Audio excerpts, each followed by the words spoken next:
I pledge allegiance to the flag of the United States of America and to the republic for which it stands, one nation, under God, indivisible, with liberty and justice for all.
Hello, good patriots.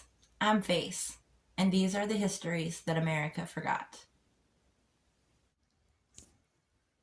According to Wikipedia, quote, "The burning of Washington was a British invasion of Washington, D.C., the capital of the United States, during the Chesapeake Campaign of the War of 1812. It was the only time since the American Revolutionary War that a foreign power has captured and occupied the capital of the United States." Following the defeat of an American force at the Battle of Bladensburg on August 24, 1814, a British army led by Major General Robert Ross marched on Washington City. That night, his forces set fire to multiple government and military buildings, including the Presidential Mansion and the United States Capitol. The attack was in part a retaliation for prior American actions in British-held Upper Canada, in which U.S. forces had burned and looted York the previous year, and had then burnt large portions of Port Dover. Less than 4 days after the attack began, a heavy thunderstorm, possibly a hurricane and a tornado, extinguished the fires and caused further destruction. The British occupation of Washington lasted for roughly 26 hours. President James Madison, members of his government, and the military fled the city in the wake of the British victory at Bladensburg. They found refuge for the night in Brookville, a small town in Montgomery County, Maryland, which is known today as, quote, "the United States Capitol for a day," end quote. President Madison spent the night in the house of Caleb Bentley, a Quaker who lived and worked as a silversmith in Brookville. Bentley's house, known today as the Madison House, still stands in Brookville. On August 24, 1814, the British, led by Ross and Cockburn, entered Washington with a force of 4,500 battle-hardened men. The plan to attack Washington had been formulated by Rear Admiral Cockburn, who predicted that, quote, "within a short period of time with enough force, we could easily have at our mercy the capital," end quote. Ross commanded the troops and was less optimistic. While Cockburn recommended burning the entire city, Ross planned to damage only public buildings. Ross, who was described by historian John McCavitt as, quote, "an officer and a gentleman," end quote, initially planned for an orderly surrender of Washington. However, as he and his men entered the city under a flag of truce, American soldiers remaining in the city treacherously opened fire, wounding Ross's horse and killing 2 of his men. McCavitt argued that this led him to, quote, "reluctantly order the burning of the White House and the Capitol building." The United States Capitol was, according to some contemporary travelers, the only building in Washington, quote, "worthy to be noticed," end quote. Thus it was a prime target for the British, for both its aesthetic and its symbolic value.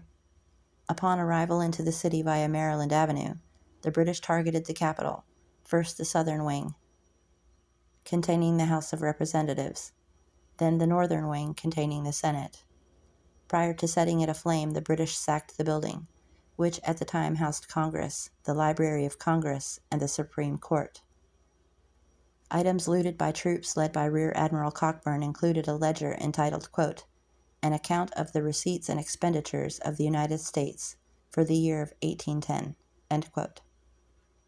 The Admiral wrote on the inside leaf that it was, quote, "taken in President's room in the Capitol at the destruction of that building by the British on the capture of Washington, the 24th of August, 1814, end quote. He later gave it to his elder brother, Sir James Cockburn, the Governor of Bermuda. The book was returned to the Library of Congress in 1940. The British intended to burn the building to the ground. They set fire to the southern wing first. The flames grew so quickly that the British were prevented from collecting enough wood to burn the stone walls completely. However, the Library of Congress's contents in the northern wing contributed to the flames on that side. Among the items destroyed, 3,000-volume collection of the Library of Congress and the intricate decorations of the neoclassical columns, pediments, and sculptures designed by William Thornton in 1793 and Benjamin Latrobe in 1803. The wooden ceilings and floors burned, and the glass skylights melted from the intense heat. The building was not a complete loss. The House Rotunda, the East Lobby, the staircases, and Latrobe's famous corncob columns in the Senate entrance hall all survived. The superintendent of the public buildings of the city of Washington, Thomas Monroe, concluded that the loss to the Capitol amounted to $787,163.28, with $457,388.36 for the north wing and the main building, and $329,774.92 for the south wing. After burning the Capitol, the British turned northward up Pennsylvania Avenue towards the White House. After U.S. government officials and President Madison fled the city, First Lady Dolly Madison received a letter from her husband, urging her to be prepared to leave Washington at a moment's notice. Dolly organized the enslaved and other staff to save valuables from the British. James Madison's personal enslaved attendant, the 15-year-old boy, Paul Jennings, was an eyewitness. After later buying his freedom from the widow Dolly Madison, Jennings published his memoir in 1865, considered the first from the White House. In an excerpt from the book, quote, "It has been stated in print that when Mrs. Madison escaped from the White House, she cut out from the frame the large portrait of Washington, now in one of the parlors there, and carried it off. She had no time for doing it. It would have required a ladder to get it down. All she carried off was the silver in her reticule, as the British were thought to be but a few squares off, and were expected any moment." Jennings said the people who saved the painting and removed the objects actually were John Suze, Jean-Pierre Suzat, the French doorkeeper, and still living at the time of Jennings' memoir, and McGraw, the president's gardener, took it down and sent it off on a wagon, with some large silver urns and such other valuables as could be hastily got hold of. When the British did arrive, they ate up the very dinner, and drank the wines, etc., that I had prepared for the president's party." End quote. The sappers and miners of the Corps of Royal Engineers under Captain Blanchard were employed in burning the government buildings, entered the White House. Blanchard reported that it seemed that Madison was so sure that the attacking force would be made prisoners of war that a handsome feast had been prepared. Blanchard and his sappers enjoyed it. The soldiers then burned the president's house, and fuel was added to the fires that night to ensure that they would continue burning into the next day. The day after the destruction of the White House, Rear Admiral Cockburn entered the building of the D.C. newspaper, the National Intelligencer, intending to burn it down. However, several women persuaded him not to because they were afraid the fire would spread to their neighboring houses. Cockburn wanted to destroy the newspaper because its reporters had written so negatively about him, branding him, quote, the ruffian, end quote. Instead, he ordered his troops to tear the building down brick by brick, and ordered all the C-type destroyed, quote, so that the rascals can have no further means of abusing my name, end quote. The British sought out the United States Treasury in hopes of finding money or items of worth, but all they found were only records. They burned the United States Treasury and other public buildings. The United States Department of War building was also burned. However, the War and State Department files had been removed, so the books and records had been saved. The only records of the War Department lost were recommendations of appointments for the Army and letters received from 7 years earlier. The first U.S. Patent Office building was saved by the effort of William Thornton, the former architect of the Capitol, and then the Superintendent of Patents, who gained British cooperation to preserve it. Quote, when the smoke cleared from the dreadful attack, the Patent Office was the only government building left untouched, end quote, in Washington. The Americans had already burned much of the historic Washington Navy Yard, founded by Thomas Jefferson, to prevent capture of stores and ammunition, as well as the 44-gun frigate USS Columbia and the 22-gun USS Argus, both new vessels nearing completion. The Navy Yard's Latrobe Gate, Quarters A and Quarters B were the only buildings to escape destruction. Also spared were the Marine Barracks and the Commandant's house, although several private properties were damaged or destroyed. In the afternoon of August 25th, General Ross sent 200 men to secure a fort on Greenleaf's Point. The fort, later known as Fort McNair, had already been destroyed by the Americans, but 150 barrels of gunpowder remained. While the British were trying to dispose of them by dropping them into a well, the powder ignited. As many as 30 British soldiers were killed in the explosion, with several others injured. Less than 4 days later after the attack began, a sudden, very heavy thunderstorm, possibly a hurricane, put out the fires. It also spun off a tornado that passed through the center of the Capitol, setting down on Constitution Avenue and lifting 2 cannons before dropping them several yards away and killing British troops and American civilians. Following the storm, the British troops returned to their ships, many of which were badly damaged. There is some debate regarding the effect of this storm on the occupation. While some assert that the storm forced the British to retreat, historians have argued that their intention was only to destroy the city's government buildings, rather than to occupy it for an extended period. It is also clear that Ross never intended to damage private buildings, as had been recommended by Cockburn and Cochrane. Whatever the case, the British occupation of Washington only lasted about 26 hours. Despite this, the storm that saved Washington, as it became known, did the opposite according to some. The rain sizzled and cracked the already charred walls of the White House and ripped away at structures that British had no plans to destroy, such as the Patent Office. The storms may have exacerbated an already dire situation for Washington, D.C. An encounter was noted between Sir George Cockburn and a female resident of Washington. Quote, "Dear God, is this the weather to which you are accustomed to in this infernal country?" End quote, inquired the Admiral.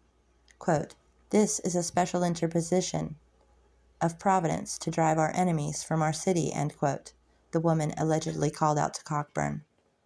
Quote, "Not so, madam," end quote, Cockburn retorted. Quote, "It is rather to aid your enemies in the destruction of your city," end quote, before riding off on horseback. The Royal Navy reported that it lost 1 man killed and 6 wounded in the attack, of whom the fatality and 3 of the wounded were from the Corps of Colonial Marines. The destruction of the Capitol, including the Senate House and the House of Representatives, the Arsenal, Dockyard, Treasury, War Office, President's Mansion, bridge over the Potomac, a frigate and a sloop, together with all materiel, was estimated at £365,000, or around $40,540,000 in 2021. A separate British force captured Alexandria, Virginia on the south side of the Potomac River, while Ross's troops were leaving Washington. The mayor of Alexandria made a deal, and the British refrained from burning the town. Yeah, let's go. I'm unstoppable, do the impossible. I'm irresponsible, yet I'm phenomenal. I got an arsenal, I'm dropping bombs, you know. No, I'm not stopping, no. Conquer the obstacle. To the top, here I go, think I'm chosen to be the king of rock, think the people have spoken. I can hear the tick-tock of the clock, I'm in motion. So now I'm gonna pop, causing all this commotion. Yeah, sometimes I think that I'm unstoppable. Yeah, ready to go, man, lock and load. That's right, I swear to God that I could drop you, bro. Yeah, I got a shot and I ain't stopping, no. That's how I know that I'm unstoppable.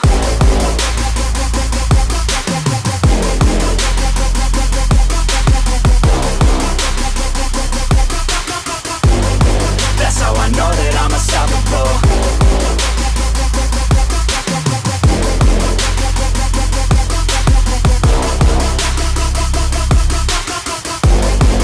Yeah, let's go.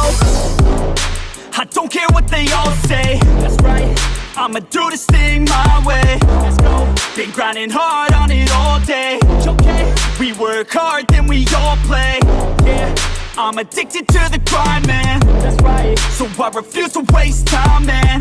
Yeah, one day it all will be fine, man. Let's go. Gotta commit to the climb. You know we're back with the Guinness, setting records every minute, every track. In addiction to the fact that we're winning, still we lack something's missing. Need a track that is hitting, making racks, making millions. That's the mission. I don't waste time, no, I make time. All these people wanna hate, fine, I'ma make mine. While you sitting there complaining, I'll be training. While you sitting there just waiting, I'm creating. Yeah, sometimes I think that I'm unstoppable. Yeah.